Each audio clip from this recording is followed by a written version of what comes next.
में आप सभी का स्वागत है। आशा करते हैं आप सभी स्वस्थ होंगे, निरोग होंगे, अच्छे होंगे और जो 68 बीपीएससी का लक्ष्य आप लोगों ने बना रखा है उसके तरफ अपना 100% दे रहे होंगे। कल हम लोगों ने किया था इतिहास का एक कड़ी ब्रह्म समाज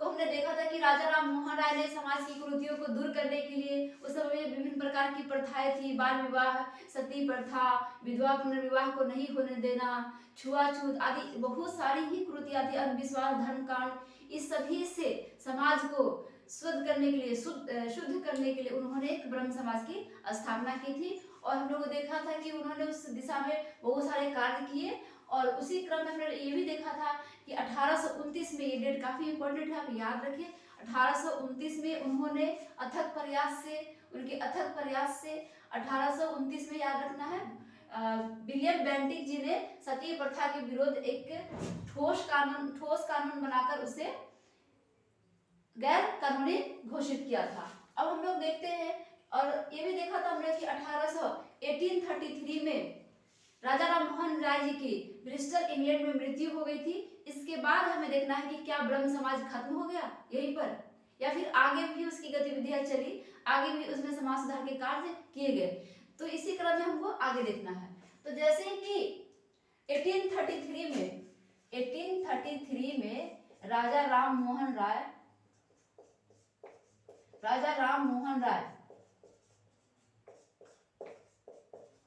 की मृत्यु हो गई तो उसके बाद देवेंद्र नाथ टैगोर जी ने क्या किया, तो ब्रह्म समाज का बागडोर संभाला। और ये जो देवेंद्र नाथ टैगोर जी थे, ये महर्षि देवेंद्र नाथ टैगोर जी थे, ये रविंद्रनाथ टैगोर के पिता थे। याद रहेगा, रविंद्रनाथ टैगोर हम सभी को दिमाग में याद रखना है। तो याद रखना है कि उनके जो पिता थे महर्षि देवेंद्र नाथ टैगोर, उन्होंने राजा राम मोहन राय के बाद कमानभार संभाला। तो अब जब देवेंद्र नाथ टैगोर जी आए तो ये जो थे देवेंद्र नाथ टैगोर जी, ये पहले से ही ब्रह्म समाज के मेंबर थे। ब्रह्म समाज में एक तत्वबोधिनी सभा था और ज्ञानवर्धनी, तो उसका ये मेंबर थे तत्वबोधिनी का।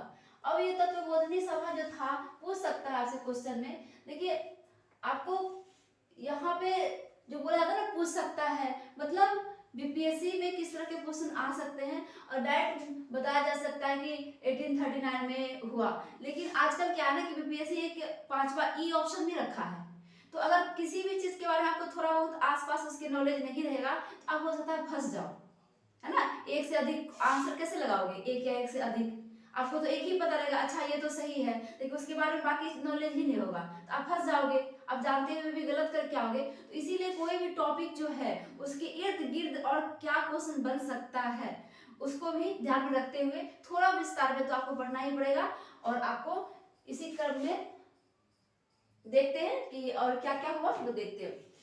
1839 में जो तत्वबोधिनी सभा का संगठन हुआ था, उसका गठन किया गया था, तो उसके में क्या काम हो रहा था, तो एक तत्वबोधिनी पत्रिका का प्रकाशन कर रहा था कौन, ये तत्वबोधिनी सभा, है ना।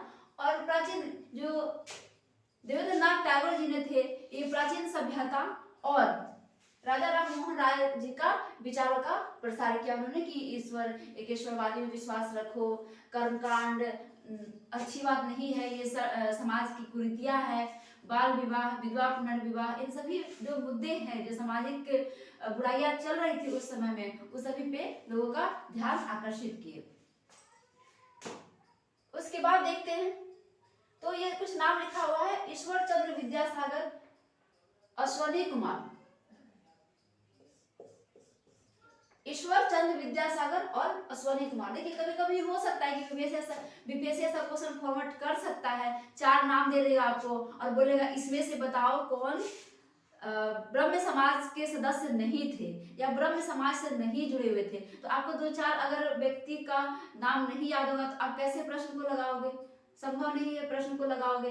तो आपको कुछ नाम याद रखना है, जैसे हम लोगों ने राजा राम मोहन राय को देखा, फिर देवेंद्र नाथ टैगोर जी को। अब याद रखना है कि बाद में ईश्वर चंद्र विद्यासागर जी जुड़े थे, अश्वनी कुमार जी जुड़े थे, है ना, अश्वनी कुमार इसमें जुड़े थे। तो आपको याद रखना है, अगर ये 4 नाम दिया रहे तो आप 5वां को क्या कर सकते हो, बायकाट कर सकते हो, डिफरेंशिएट कर सकते हो, ठीक है। उसके बाद देखते हैं कि क्या होता है, तो केशव चंद्र सेन आते हैं। ये भी इंपॉर्टेंट नाम है। ये भी क्या थे, ब्रह्म समाज के सदस्य बने थे। इन्होंने कब सदस्यता ली थी, तो 1858 में।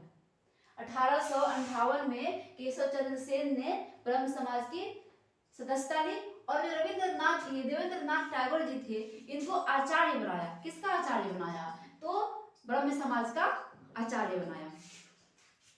तो ये साथ मिलकर अब काम कर रहे थे किसके, देवेंद्रनाथ टैगोर के। याद रखना, केशव चंद्र सेन, देवेंद्रनाथ टैगोर। इन्होंने क्या क्या किया, यानी अब केशव चंद्र का सेन का योगदान देखते हैं। अब केशव चंद्र सेन का योगदान देखते हैं कि ब्रह्म समाज में उन्होंने अपना क्या महत्वपूर्ण योगदान दिया। तो ये जो ब्रह्म समाज था, आपको पता ही है कि बंगाल में हुआ था। तो बंगाल से अब बाहर, बंगाल से बाहर पंजाब में, बंबई में, संयुक्त प्रांत में इसका अब शाखा इन्होंने खोला। इनके प्रयास से, किसके प्रयास से, केशव चंद्र सेन के प्रयास से क्या हुआ, तो ये जो ब्रह्म समाज सिमटा हुआ था, सिर्फ बंगाल में था, अब वो क्या हुआ, तो अब बंगाल से निकलकर संयुक्त प्रांत, बंबई, मद्रास और पंजाब में भी इसका शाखा खुला। ये जो केशव चंद्र थे, केशव चंद्र सेन, ये उग्र विचार के थे, है ना, और ये अंतरराष्ट्रीयकरण पे विश्वास रखते थे, उसको बढ़ावा देते थे। ये चीजें किनको पसंद नहीं थी, तो देवेंद्रनाथ टैगोर को ये बात पसंद नहीं थी। तो इस वजह से दोनों में क्या हो गया, मतभेद हो गया। और जब दोनों में मतभेद हो गया, तो ये जो केशव चंद्र सेन थे, इन्होंने क्या किया, तो 1866 में भारतीय ब्रह्म समाज, अब देखिए ब्रह्म समाज और भारतीय ब्रह्म समाज में कंफ्यूजन नहीं करना है। भारतीय ब्रह्म समाज जो है, ब्रह्म समाज से अलग होकर केशव चंद्र सेन ने बनाया था, है ना। कब बनाया था, तो 1866 में। अब ये भारतीय ब्रह्म समाज को नव विधान समाज भी कहा जाता है, ठीक है। देवेंद्रनाथ, अब तो क्या जो पहले का ब्रह्म समाज आ रहा था, चल रहा था, वो क्या खत्म हो गया, उसका अस्तित्व खत्म हो गया, नहीं। वो अब किस नाम से जाना जाने लगा, तो ये आदि ब्रह्म समाज है ना। जो केशव चंद्र के अभी नेतृत्व में ब्रह्म समाज था, वो आदि ब्रह्म समाज के नाम से जाना जाने लगा और इस पे कार्य होने लगे। फिर जो भारतीय ब्रह्म समाज केशव चंद्र सेन जी ने अपना अलग से स्थापित किया था, उसमें क्या हुआ, तो देखते हैं, जो ये केशव चंद्र सेन थे, अपने ही पुत्री का, 13 वर्षीय पुत्री का इन्होंने विवाह कर दिया। धर्म कांडों का यूज करते हुए इन्होंने क्या कर दिया, विवाह कर दिया। तो सिंपल सा बात है ना, कि आप अगर किसी चीज का प्रतिरोध कर रहे हो और खुद आप वही काम कर रहे हो, तो आपके ऊपर सवाल तो उठेगा, है ना। आपका लोग विरोध करेंगे कि आप तो खुद मुद्दा उठा रहे हो कि बाल विवाह नहीं करना है, बाल विवाह नहीं करना है, तो आप खुद ही तो बाल विवाह कर रहे हो। आप अपनी बेटी 13 वर्षीय पुत्री का विवाह कर रहे हो, बाल विवाह कर रहे हो। तो उनके जो साथी थे, जो ये भारतीय ब्रह्म समाज के सदस्य थे, किनका विरोध किए, केशव चंद्र सेन का। अब केशव चंद्र सेन क्या किए, फिर अलग हो गए, किससे, तो भारतीय ब्रह्म समाज से। भारतीय, क्योंकि उनको अपना ही विचार बनवाना था, तो अलग हो गए और उन्होंने साधारण ब्रह्म समाज का इन्होंने क्या किया, स्थापना किया। और इसके बाद धीरे धीरे इतिहास में इनका अस्तित्व खत्म हो गया। आगे देखते हैं कि जो आदि ब्रह्म समाज था, जो हमारा ब्रह्म समाज था, जो वास्तविक ब्रह्म समाज था, उसमें आगे और क्या काम हुआ, तो पंजाब में दयाल सिंह ट्रस्ट ने दयाल कॉलेज खोला, है ना। और इस तरह से जो विधवा पुनर्विवाह था, जाति प्रथा था, छुआछूत था, स्त्री शिक्षा था, स्त्रियों को मजबूत करने की बात थी, उस पर काम आगे होता रहा। और इस तरह से जो ब्रह्म समाज था, समाज में जितनी भी कुरीतियां फैली हुई थी, सती प्रथा को तो इन्होंने बिल्कुल ही खत्म कर दिया।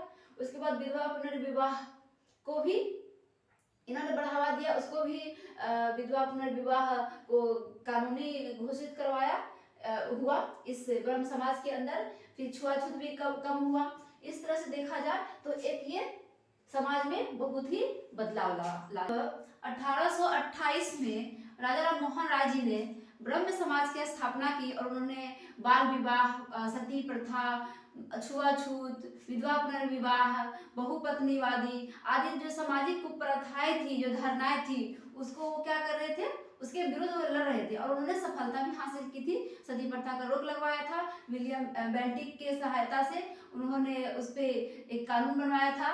विलियम बेंटिक मतलब उनसे प्रभावित होकर राजा राम मोहन राय से उन्होंने इसे गैर कानूनी साबित किया था। किसे? तो सती प्रथा को। और सती प्रथा का इस तरह से अंत हो गया था। कब हुआ था? 1829 में सती प्रथा के विरुद्ध क्या बना था? एक कानून बना था जिससे इसे अवैध घोषित किया गया था, गैर कानूनी घोषित किया गया था। ठीक है, अब देखते हैं कि उसी समय में 1800 याद रखेंगे 1849 में परमहंस सभा 1849 में मुंबई में जो ये ब्रह्म समाज था वो कहाँ पे चल रहा था? दिल्ली में चल रहा था।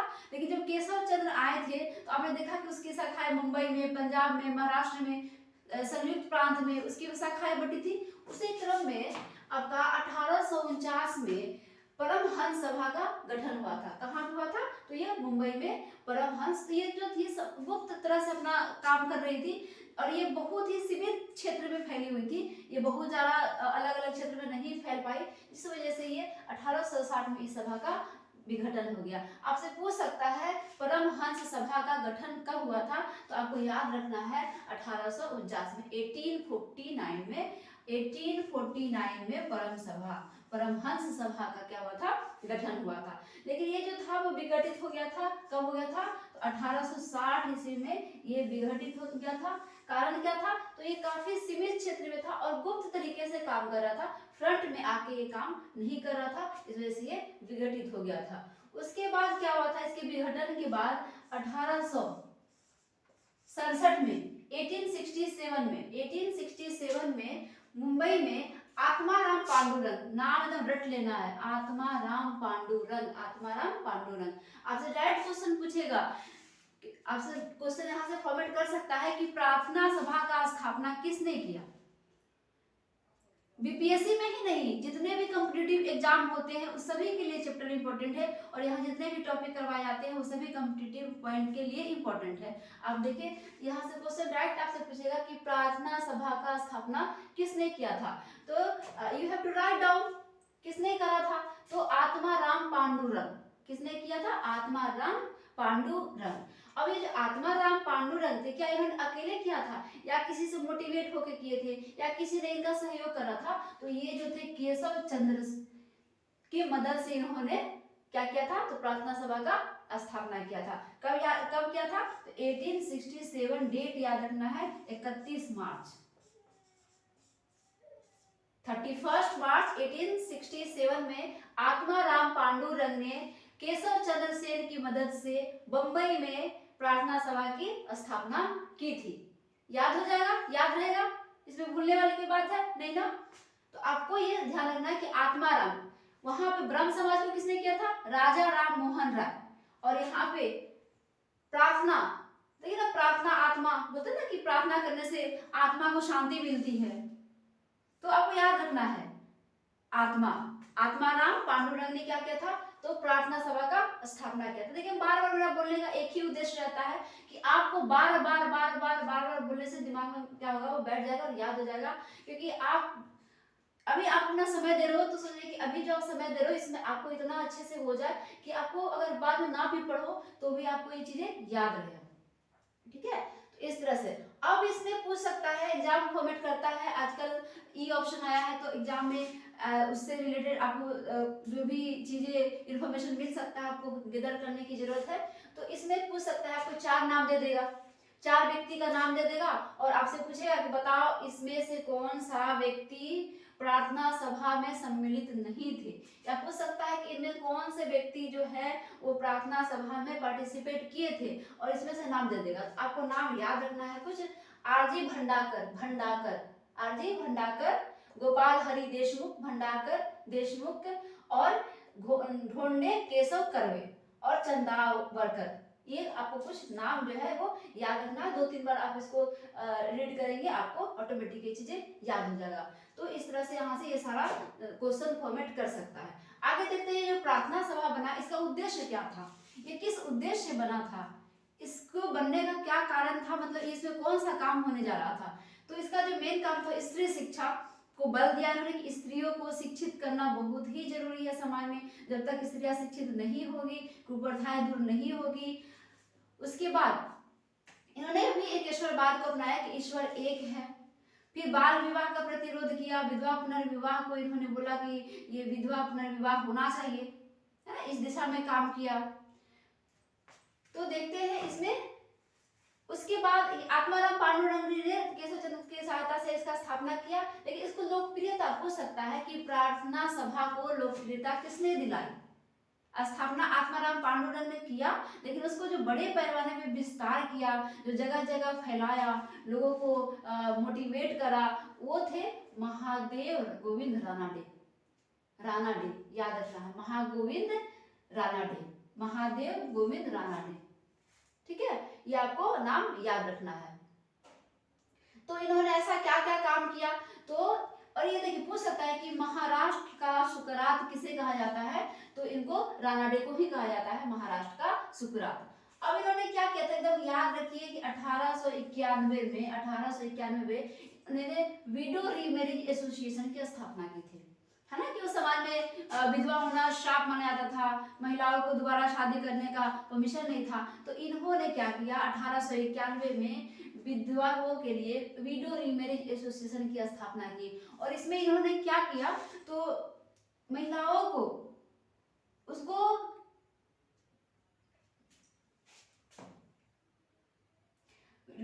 विडो रीमैरिज एसोसिएशन के तहत विधवा महिलाओं को फिर से शादी करने का प्रेरित किया जाता था, समाज को प्रेरित किया जाता था, लोगों को मोटिवेट किया जाता था। और उन्होंने एक और कार्य किया, तो पुणे सार्वजनिक सभा का भी गठन किया था। किसने? तो गोविंद रानाडे ने। चलिए, अब इसमें जो प्रार्थना सभा था, इसने अपने कार्य को क्षेत्र एरिया में बांट के कार्य किया था। तो इसमें कौन कौन से इन्होंने कुछ बनाए थे कि कुछ सभाएं बनाई थी, विभाग बनाए थे, कि है ना, कामों को बांट दिया था विभिन्न स्तर पे। तो दलित जाति मंडल बनाया था इन्होंने, दलित जाति मंडल बनाया था। इसमें से दलित पीड़ित विभिन्न जाति था ना, जाति धर्म पर काफी ज्यादा फैला हुआ था, अछूत माना जाता था, छुआछूत का भावना बहुत ज्यादा था। तो इसमें वो सारे उससे रिलेटेड इसमें काम होता था। समाज सेवा संघ जो है, समाज से रिलेटेड जितना सेवा दे सकते थे, वो काम कर सकते थे, उसमें किया था। इसके बाद दक्कन शिक्षा सभा, बहुत ही इंपॉर्टेंट है, दक्कन शिक्षा सभा। दक्कन शिक्षा सभा को किसने बनाया था? ये रानाडे ने ही बनवाया था, गोपाल गणेश आगरकर की सहायता से 1884 में, है ना, जो कि बाद में आगे चल के ये पुणे में फ्यूमर्सन कॉलेज के नाम से फेमस हुआ। कौन? ये दक्कन शिक्षा सभा। अब चलते इसके अलावा क्या हुआ, तो 1899 में विडो होम बना। 1899 महिलाओं की स्थिति को सुधारने के लिए समाज में 1899 में क्या बना, तो विडो होम बना। इसमें क्या किया जाता था, ये इसको रानाडे ने ही बनवाया था, ढोंडे और कार्वे के सहयोग से, है ना। तो इसमें ये विडो होम में क्या होता था, तो विडो जो महिलाएं थी, पता ना, महिलाओं को उस समय समाज में बहुत समझा जाता था, ये समझा जाता था कि महिला आर्थिक रूप से अपने पिता पे डिपेंड होती है शादी से पहले, और शादी के बाद अपने हस्बैंड पे डिपेंड होती है। तो इसमें जो किया जाता था, महिलाओं को आत्मनिर्भर बनाने का उनको प्रयत्न किया जाता था। डिफरेंट उनको काम सिखाए जाते थे, उनको अपने पैरों पे खड़ा होने के लिए इसमें सिखाया जाता था। कहा गया विडो होम, है ना, और ये महिलाओं के लिए आश्रय केंद्र भी था। उसके बाद तो क्या ये जो सब चीजें हो रहा था, ये भारत के सभी कोनों में हो रहा था। तो डिफरेंट जगह पे डिफरेंट तरीका से ये कार्य हो रहा था। और इसी क्रम में जो दक्षिण भारत था, वहां भी सेम तरह का काम हो रहा था। और वहां तेलुगु भाषा के विद्वान थे वीरेसलिंगम पुंटुलु, ठीक है, याद रखना है, वीरेसलिंगम, ये भी याद रहेगा तो काफी है, नाम है। इन्होंने वो सेम क्या चला रहे थे, राजमुंदरी सोशल रिफॉर्म एसोसिएशन, ठीक है, वहां के समाज में जो कुप्रथाएं थी उनको दूर करने के लिए ये क्या चला रहे थे, राजमुंदरी सोशल रिफॉर्म एसोसिएशन का वहां पे उन्होंने किया। अब है एक नाम रामाबाई रानाडे। रामाबाई रानाडे, ये जो रामाबाई रानाडे थी, ये कौन थी, तो ये जो थी, ये गोविंद रानाडे की वाइफ थी, है ना, ये गोविंद रानाडे की वाइफ थी।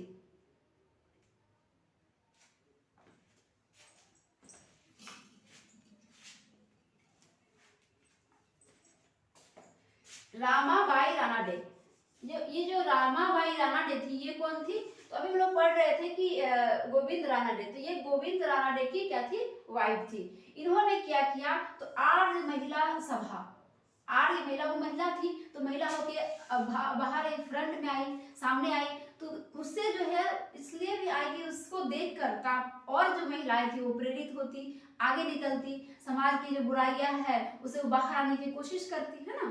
तो इसमें वो क्या किया, उन्होंने रामाबाई, नाम याद रखना है, रामाबाई रानाडे आर्य महिला सभा का ये संगठन किया इन्होंने। इसमें उन्होंने शारदा सदन चलाया जहां उनको शिक्षा दी जाती थी, पुनः सेवा सदन चलाया है ना। आपको ये नाम याद रखना है, रामाबाई रानाडे आर्य महिला सभा का इन्होंने क्या किया था? संगठन किया था। इस तरह से प्रार्थना सभा से रिलेटेड जितने भी क्वेश्चन आ सकते थे उसको मैंने कवर करने की कोशिश की है। आगे की वीडियो में हम लोग देखेंगे आर्य समाज। वीडियो से जुड़े रहे और वीडियो को पूरा देखें, शॉर्ट वीडियो को पूरा देखें, और क्योंकि आपको क्वेश्चन यहीं से आने वाला है, इन सब टॉपिक से छोड़ आने वाला है। आप क्या पता जिस टॉपिक को छोड़ दो उसी से 1-2 क्वेश्चन आ जाए, है ना। तो सारे टॉपिक्स को कवर करना है, सिलेबस को कवर करना है, और क्वेश्चन सारे लगभग जितने आ सकते थे उनको मैंने करने की कोशिश की है। तो वीडियो अच्छा लगे तो लाइक करें, सब्सक्राइब करें, चैनल से जुड़े रहें, कंटिन्यूटी बना के रखें, और वीडियो को लास्ट तक देखें, बीच में नहीं छोड़े या शुरू में देखकर नहीं छोड़े, लास्ट तक देखें। क्या पता किस पॉइंट में मैं आपको ऐसा क्वेश्चन बता दूं जो एग्जाम में एकदम डिट्टो आ जाए, है ना। तो आप वीडियो से जुड़े रहें। धन्यवाद।